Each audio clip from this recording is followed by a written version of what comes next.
ईश्वर की प्यारे संतानों के रूप में मेरे निज आत्मा,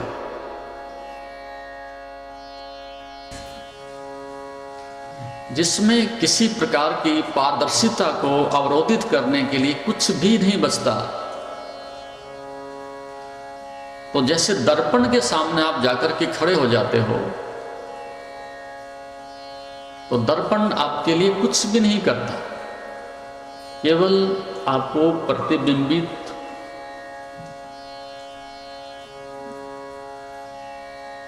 होते हुए आप स्वयं उसको देखते हैं। तो चेतना जो है वो एक तरह से दर्पणवत है। आप सामने होते हैं तो प्रकट होते हैं दर्पण में, और जब नहीं होते तो फिर दर्पण फिर शून्य था पहले भी, बाद में भी फिर शून्य की तरह से उसी प्रकार से लटका रहता है।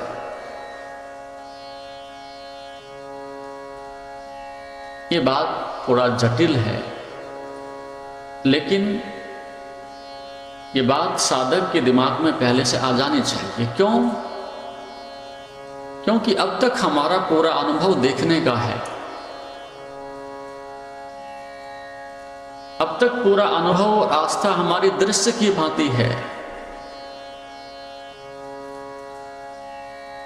और इस प्रकार की मन में जब धारणा बन जाती है तो हम परमात्मा को भी यही चाहते हैं कि इसको हम उस प्रकार से देखें। और उसी भ्रांति के कारण इतने देवी देवता, इतनी मूर्तियां, इतने चिन्ह, इतने प्रतीक व्यक्ति ने घड़ दिए हैं कि उनके कारण से फिर वो भ्रांति को और अधिक पुष्टि मिलती है। हम तो दर्शन करके आ, तो दर्शन का अर्थ यह है वो आपकी कल्पनाओं में है, वास्तविकता में दर्शन नहीं होता। वास्तविकता में केवल अनुभूति होती है, अंदर एक अभिव्यक्ति होती है। जैसे आप रात्रि को सो जाते हैं तो कई बातें यहां समझने जैसी हैं। प्रत्येक इंद्रिय की एक सूक्ष्म इंद्रिय भी होती है, और प्रत्येक सूक्ष्म इंद्रिय की एक अतीन्द्रिय भी होती है, पैरासाइकिक एनर्जी। और उसके पीछे कहीं आपकी चेतना, आत्मा, अस्तित्व, कुछ भी कहिएगा, वो केंद्र में कहीं ठहराव में स्थिर होती है। तो जब आप परिधि से अर्थात प्रत्येक इंद्रिय से होते हुए जाते हैं तो वहां बहुत सारे दृश्य होते हैं। प्रत्येक इंद्रिय के अलग अनुभव होते हैं। आंख बंद करके जब आप बैठोगे तो कभी काला रंग होता है, कभी पीला होता है, कभी सफेद होता है, कभी देवी देवता के वहाँ पर दर्शन दिखाई पड़ते हैं, कभी कोई प्रकृति के दृश्य दिखाई पड़ते हैं। और ऐसे देखते देखते धीरे धीरे मन उसके साथ में संलग्न हो जाता है, उसके साथ में आसक्त हो जाता है, उसके साथ में बंध जाता है।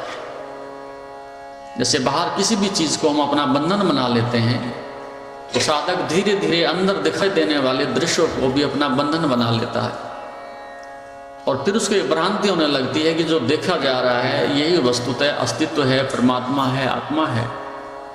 लेकिन केवल आपके वो परिधि से, इंद्रियों से लेकर के और उस अंतःकरण तक कुछ बीच में पड़ाव हैं, कुछ वो सांकेतिक भाषा है अध्यात्म के जगत की, उसकी भी अपनी सार्थकता है। उसमें काला रंग प्रकट होगा, एक अलग इंद्रियों की मूर्छा को प्रदर्शित करता है। उसमें कभी नीला रंग प्रकट होगा, थोड़ा सा अंतःकरण की शुद्धता का प्रतीक पैदा करता है। कभी उसमें पीला रंग पैदा होगा, लाल रंग पैदा होगा, थोड़ी सी क्रोध को, थोड़ी आक्रामकता को प्रकट करने का संकेत होगा। कभी वो सफ़ेद बिल्कुल शुभ्र तेज प्रकाश हो जाएगा, तो आपकी अंतःकरण की शुद्धता का, सूक्ष्म शरीर का, उस तरह का एक प्रतीक के रूप में आपको संकेत देगा। तो ये सारी चीज़ें सूक्ष्म शरीर में, कारण शरीर में, स्थूल शरीर में अलग अलग तलों पर साधक को दृश्य के रूप में दिखाई पड़ती हैं। तो मैं कहना इसलिए चाहता हूँ कि आपकी अनंत की यात्रा ना रुक जाए, आपके मन में एक भ्रांति ना पकड़ जाए, आप उस अनंत आनंद से वंचित ना हो जाएं। आप इस परिधि को, इस भासमान दृश्यों को, इन घटनाओं को यदि आप सत्य समझ लेते हैं, अपनी मंजिल समझ लेते हैं, तो यात्रा रुक जाती है। जब तक अंदर कुछ भी आपको दिखाई देता है, उतने तक चरे वेती आपको आगे और आगे बढ़ते जाना है। आपको वहीं पर अपने को संतुष्ट नहीं मान लेना कि मंजिल आ गई है। और जिस दिन ऐसी घटना घटती है जिसके लिए शब्द तो नहीं है, लेकिन संतों के इशारे हैं कि वहां कुछ नहीं बचता, कोई दृश्य नहीं, कोई भविष्य नहीं, कोई विचार नहीं, कोई प्रतिक्रिया नहीं, कोई शरीर का और किसी विचार का कोई अनुभव नहीं। और फिर भी अहरनिश कहीं एक दीपक जल रहा होता है, एक ज्ञान का प्रकाश का स्रोत फूट रहा होता है, एक आनंद का झरना झर रहा हुआ होता है। उसकी अनुभूति को साधक ही अनुभव करके, स्वयं से स्वयं को जान करके ही उसको ये अनुभव प्राप्त होता है, ये मंजिल है, ये अस्तित्व है। और उससे बाहर आने के बाद में जो सबसे बड़ा परिवर्तन होता है, वह परिवर्तन यह है कि एक साधक या एक संसारी, उन दोनों में एक सबसे बड़ा जो मौलिक अंतर होगा,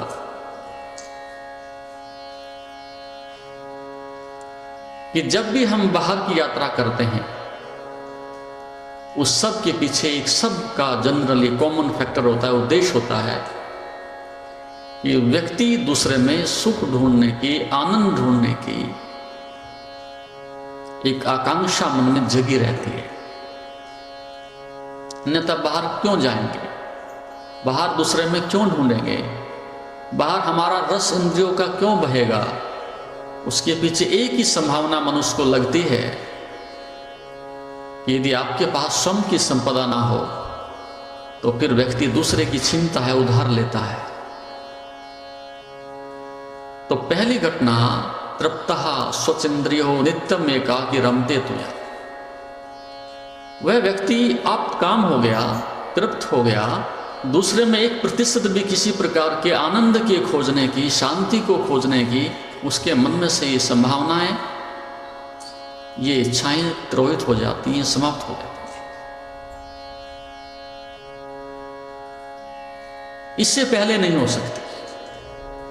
उससे पहले व्यक्ति किसी न किसी दृष्टि से, किसी न किसी दिशा से खोजने की बराबर कोशिश करता है। तो तृप्त, स्वच्छ इंद्रियां, पारदर्शी हैं इंद्रियां, और उसको स्वयं के एकांत में ही रमन करने के लिए, स्वयं के अंदर उस आनंद में ही समाहित होने के लिए, उस रसास्वादन को करने के लिए अपने से तृप्त हो जाता है। तो साधक उस केंद्र में, उस जागरण में, उस अस्तित्व में पहुंचने के बाद, उस मालकियत को प्राप्त कर लेने के बाद, जिसके लिए शास्त्रों में, उपनिषदों में अनेक प्रकार की उपमाएं दी गई हैं,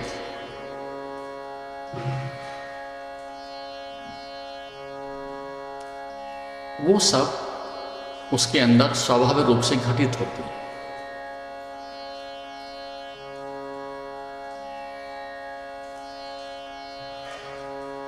तो दृष्टा का अर्थ है उसकी खोज नहीं, उसकी खोज में जो बाधा है उसको अनावृत करना है।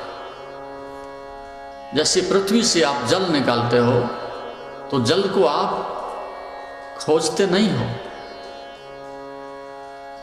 केवल उस जल को बाहर आ सके, उसमें बाधित जो भी कंकड़, पत्थर, मिट्टी आवृत हैं, उनको केवल आप अनावृत करते हैं।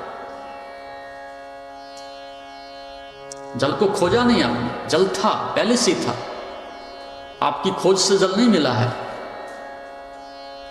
जल केवल प्रकट हुआ है, पृथ्वी में छिपा था। आपने एक झरना था, ऊपर से पत्थर उठा दिया और वो प्रकट हो गया। तो ऐसे ही मलिन दर्पण में, धूल से भरे हुए दर्पण में जैसे आपके प्रतिबिंब दिखाई नहीं पड़ता, ऐसे ही मलिन अंतःकरण में अस्तित्व, चेतना, कुछ भी कहो अपनी भाषा में, परमात्मा कहो, वो प्रकट नहीं हो सकता। तो साधक का प्रयास खोज में नहीं, क्योंकि फिर बाहर भटकेगा, फिर अहंकार पकड़ेगा, फिर मैं कर रहा हूं ऐसा करतापन पकड़ेगा। साधक का पूरा प्रयास ये रहा है, इतनी लंबी तपस्या का अर्थ ये रहा है, उद्देश्य ये रहा है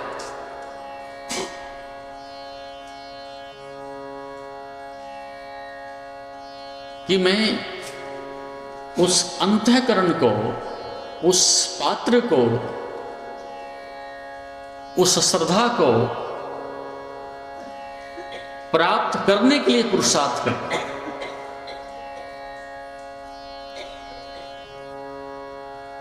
इतनी बड़ी जो तैयारी है, इतना बड़ा जो प्रयास है साधक का, उसका प्रयास ये है कि जिस दिन परमात्मा प्रकट होगा, मेरे सौ के अंदर जब झरना फूटेगा,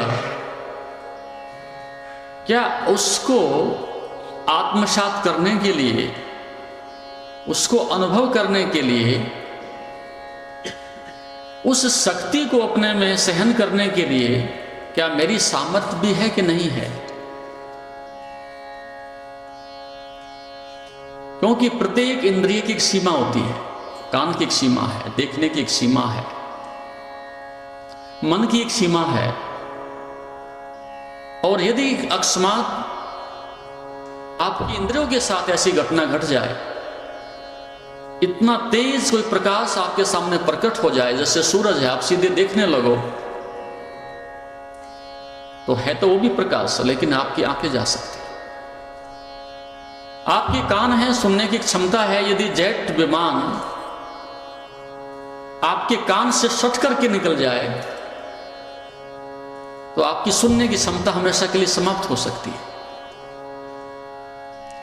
जब संसार की साधन शक्तियां भी आपकी इंद्रियों को समाप्त कर सकती हैं, मूर्छित कर सकती हैं, लेकिन जिस दिन संपूर्ण अस्तित्व आपके ऊपर बरसने लगे, पूरे ब्रह्मांड की शक्ति आपके अंदर प्रकट होने लगे, तो उस समय आप उसको सहन कर पाओगे।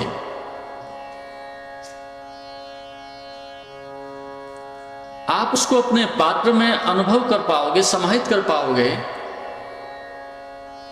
ये बात साधक के लिए उसकी हत्या का कारण भी बन सकती है। आप आकांक्षा तो कर रहे हो, लेकिन रखोगे कब? तो समाधि से पहले साधक ने इस बात के लिए प्रयास किए हैं, लंबी तपस्या का अर्थ यह है, इस बात की तैयारी है कि चेतना प्रकट हो, अस्तित्व प्रकट हो, आनंद प्रकट हो,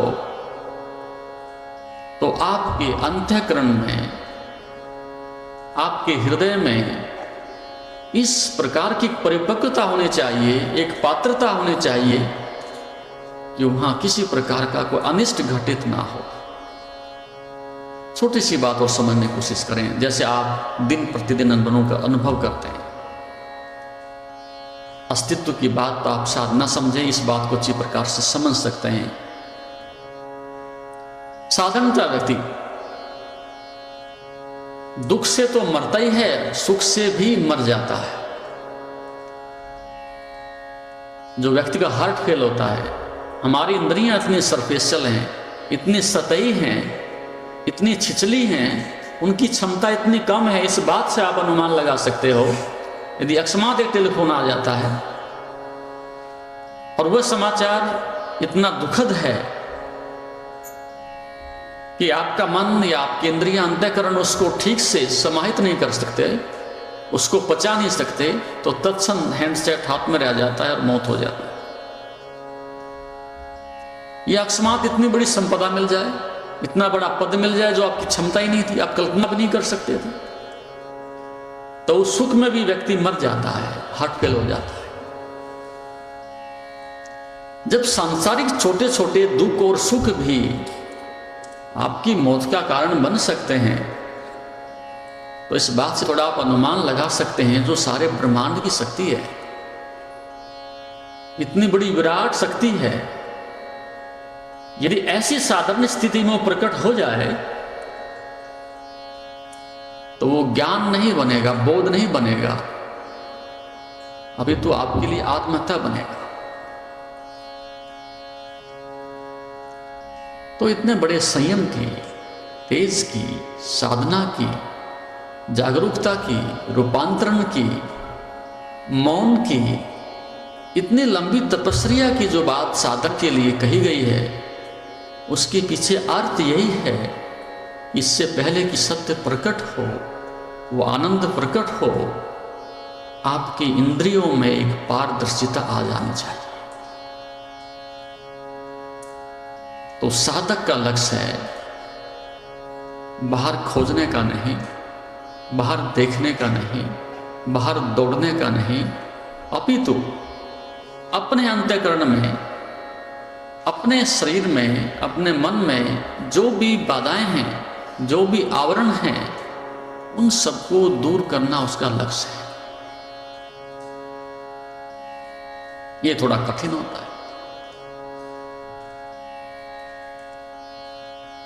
क्योंकि अब उत्तरदायित्व आपका है, और साधक तभी आगे बढ़ सकता है कि वो उत्तरदायित्व को अपने कंधे पर ले ले। अब कोई भी छोटी सी घटना घटती है, तत्क्षण उत्तरदायित्व समाज का है, परिवार का है, पड़ोसी का है, शत्रु का है, कोई ना कोई तो हेतु बनता ही है। तो हम तत्क्षण दूसरे के ऊपर उत्तरदायित्व चल देते हैं कि इसके कारण से ऐसा हो रहा है,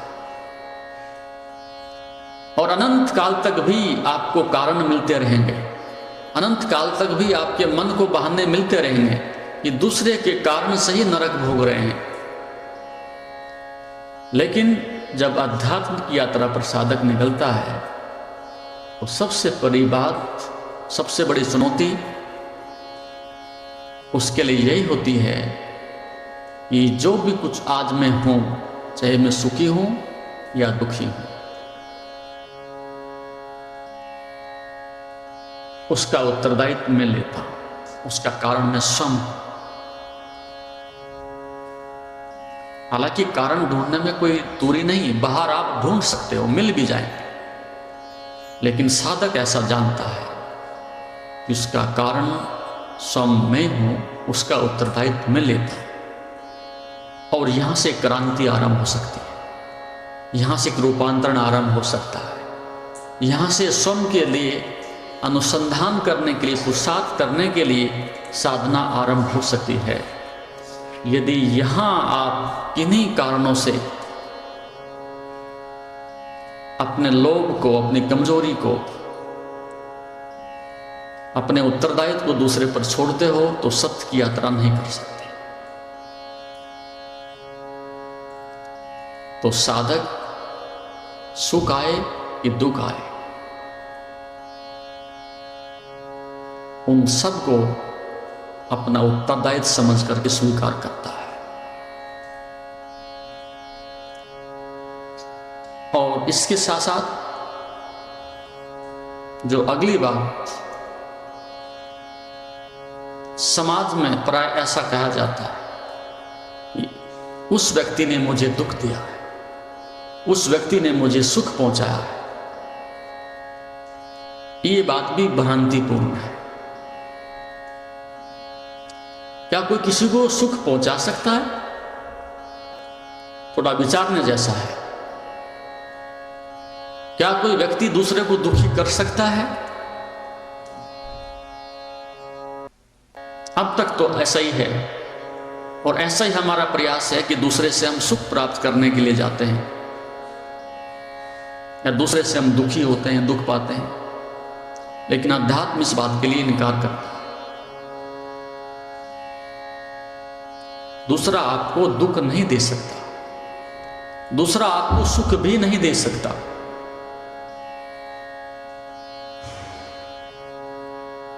कैसे नहीं दे सकता?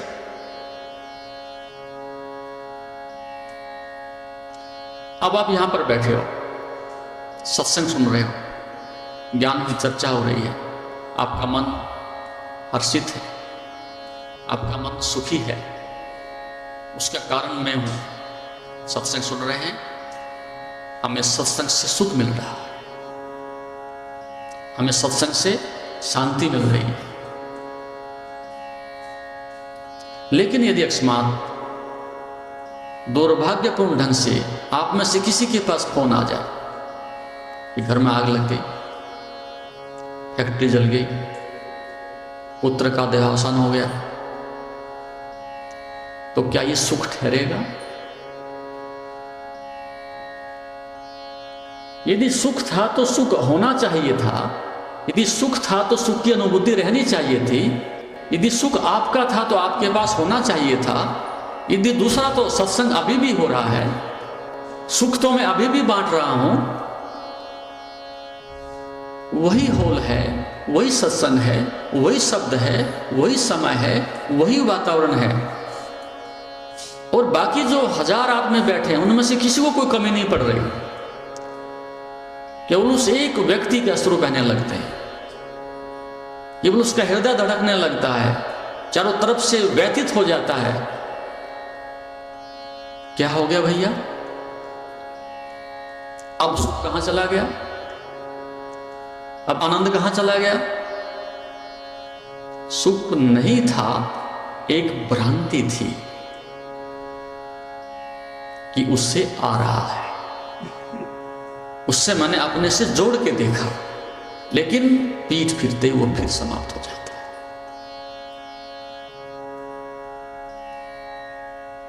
ऐसे ही दुख वो भी कोई व्यक्ति कितना भी देना चाहे, अन्यथा फिर मोक्ष का कोई अर्थ नहीं था, फिर ज्ञान का कोई अर्थ नहीं था। फिर तो जो चाहे आपके सिर पर कुछ भी डाल जाए, फिर तो जो चाहे आपको डस्टबिन की तरह से कूड़ा कचरा कुछ भी डाल जाए, फिर आपकी स्वतंत्रता का कोई अर्थ नहीं, फिर आपके ज्ञान का कोई अर्थ नहीं। दूसरा व्यक्ति चलते चलते 2 गालियां दे गया आपको, आप ठीक से जा रहे थे, सुबह का समय था, सुखी थे, स्वस्थ थे, 2 गालियां आपके अंतःकरण में डाल गए। आप सुसाइड कर सकते हैं, हार्ट फेल हो सकता है, मर सकते हैं। तो इसका अर्थ यह है कि फिर आपकी कोई स्वतंत्रता नहीं, आपकी कोई आत्मा नहीं, आपको फिर पुरुषार्थ करने की भी जरूरत नहीं। फिर तो जब चाहो जिससे चाहो आप सुख बांट सकते हो, ला सकते हो, फिर किसी को सजा देने की जरूरत भी नहीं।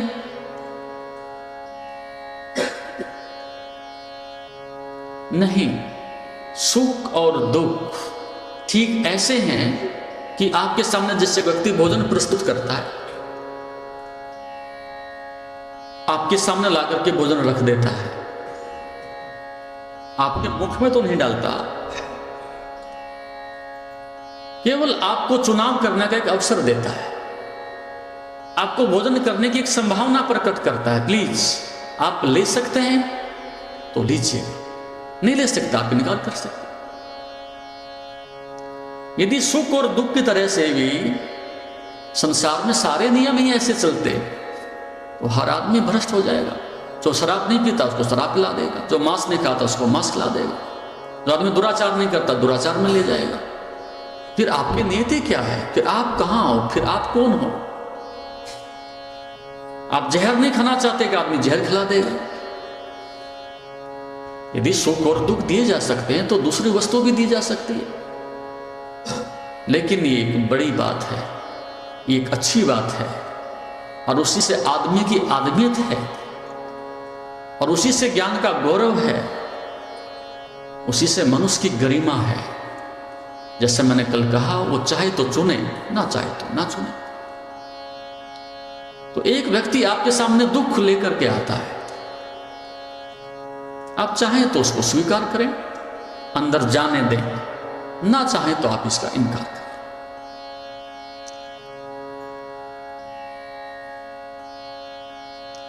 घर में हमारे मौत हो जाती है, पीड़ा होती है, दुख होता है, क्योंकि मेरा था, मेरे का भाव था।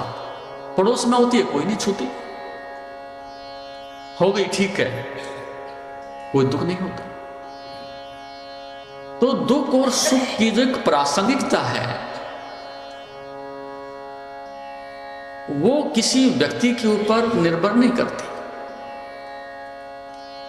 एक प्रसंग क्या है उसके ऊपर निर्भर करती है। वो चीज कुछ क्षण पहले सुख थी, कुछ क्षणों के बाद दुख बन जाती है।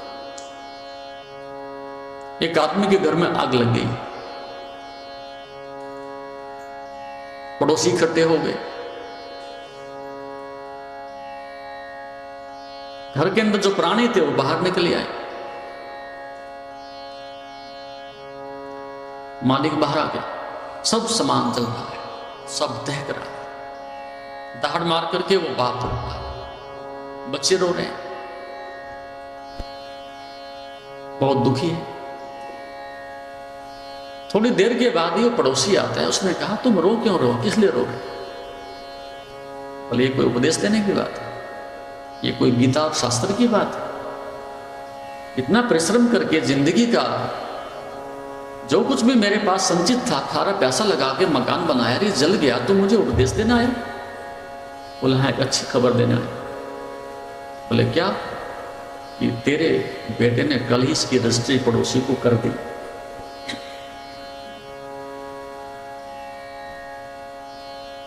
बिक चुका है मकान, रजिस्ट्री हो चुकी है,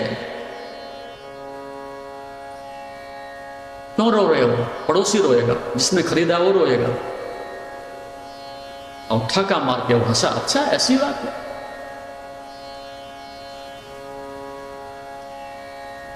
अब तक इतना दुख था और वो सुख में बदल गया। और वो बेटा 5 मिनट के बाद आया, उसने कहा पिताजी एक भूल हो गई, कल फाइनल जो रजिस्टर के यहां रजिस्ट्री होनी थी, साइन उनके नहीं हुए, रजिस्ट्री नहीं हो सकी। फिर रोने लगा, फिर रोने लगा। तो साधक इस बात को ठीक से अनुभव, सुख और दुख प्रकट होते हैं, सुख और दुख द्वार पर दस्तक देते हैं, लेकिन दूसरे को सुखी कर सकें, दूसरा सुखी ना होना चाहता हो तो आप कैसे करते हो?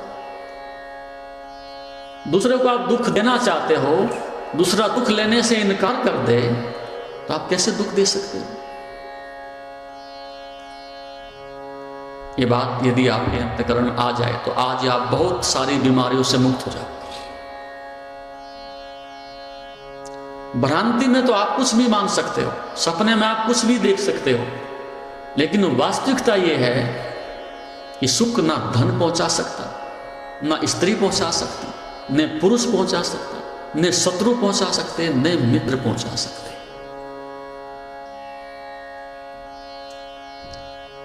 सम्मोहन में सब कुछ पहुंचाए, भ्रांति में सब पहुंच जाए। दूसरे से रस आ रहा है, जरूर से भ्रांति से आदमी भ्रमित हो जाएगा। और संसार का अर्थ ही क्या है, संसार का विस्तार ही क्या है, इसी बात का तो विस्तार है, इस भ्रांति का तो संसार विस्तार है। बेटे से सुख मिलेगा, बेटी से मिलेगा, पुत्र से मिलेगा, फैक्ट्री से मिलेगा, पद से मिलेगा, ये मिलेगी कि जो बीमारी है, और मिला किसी को नहीं। और फिर भी ये भ्रम जाता नहीं, क्योंकि घटना जब घटती है, जैसे कि वो न्याय दर्शन में काकतालीय का एक उसमें उदाहरण आता है कि व्यक्ति गर्मी के दिन थे, पेड़ के नीचे बैठा हुआ था, आम पके हुए थे, और वो कौवा ऊपर से बोला, और जैसे बोला झट से नीचे आम गिरा। उसने कहा कौवे के बोलने से आम गिरा। अब कौवे से काले आम पका था, गिरिविटेशन का नियम काम करते, नीचे गिरना था, गिर गया। तो ये बंद कर दीजिए। इसलिए क्या होता है कि दो अवस्थाएं, जब आप किसी व्यक्ति से अपनी आसक्ति से, अपने मोह से उसके अंदर समाहित हो जाते हो तो कुछ समय के लिए आपकी बुद्धि, आपका मन, आपका विचार उस दूसरे में प्रविष्ट हो जाता है। आप कुछ समय के लिए खाली हो जाते हो, और जब आप खाली होते हो उस खालीपन को भरने के लिए कुछ क्षणों के लिए आपकी चेतना नगन हो जाती है। आपका मन निर्वस्त्र हो जाता है।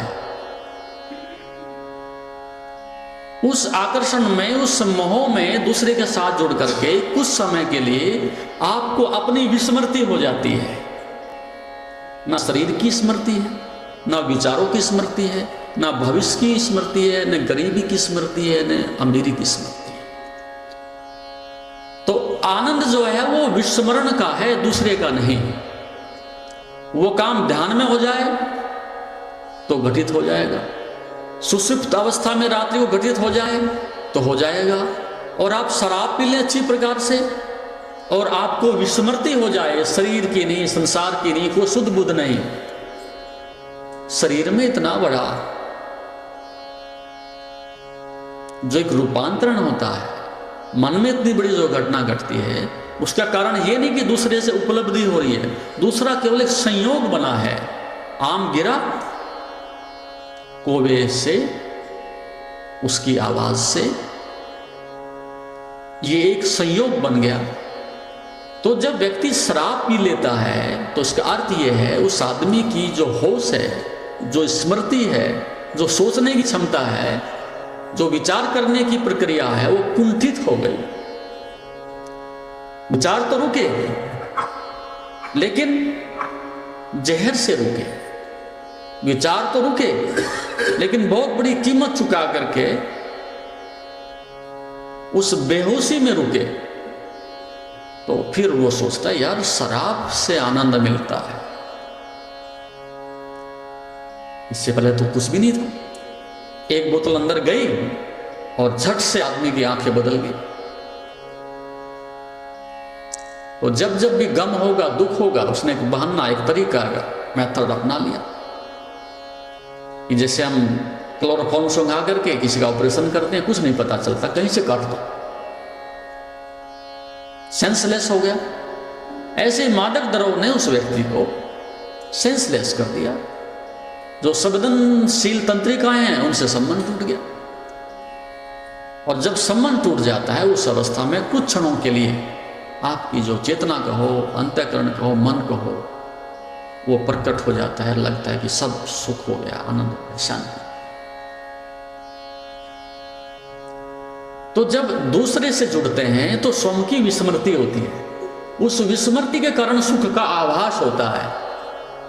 लेकिन जैसे आप अलग होते हो, अपने पर लौट आते हो, फिर अपने दुख भरे आते हैं, फिर अपनी पीड़ाएं भरी आती हैं, फिर अपनी स्मृतियां चालू हो जाती हैं, फिर आदमी दुखी होता है, यार अब क्या किया जाए। तो दो तरह के आदमी हैं। एक तरह के आदमी जो संसार में जी रहे हैं, उनका सुख ओम शांति। जैसा कि आप जानते हैं, शरीर को स्वस्थ और मन को शांत बनाने के लिए योग ही एकमात्र साधन है। जीवन को योगमय बनाने के लिए व योग दर्शन के मर्म को आत्मसात करने हेतु गुरुदेव के आशीर्वचनों को श्रवण करें। उनके द्वारा दिया गया मार्गदर्शन आपके जीवन में सकारात्मक बदलाव लाएगा।